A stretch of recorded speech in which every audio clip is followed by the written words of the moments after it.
Hello everyone, in this video we are going to see Indian Standard 7272.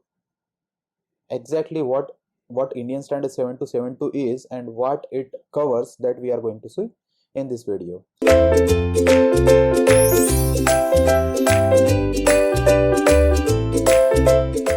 So Indian Standard 7272 covers recommendation for labor output constants for general items of building work.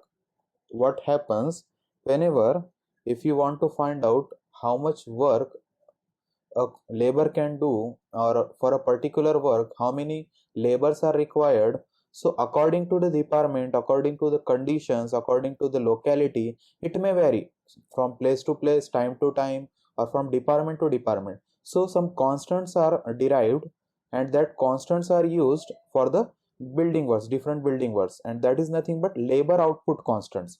So for labor output constants, this IS code is used, and that IS code is nothing but IS 7272. See, different departments are having their own schedule of rates, and a comparison of labor and material constants which are used for different items of work indicate that there is a good variation in them, that labor output or material constants, they have great variation according to the various departments. So due to which different rate exist in various departments for the same item.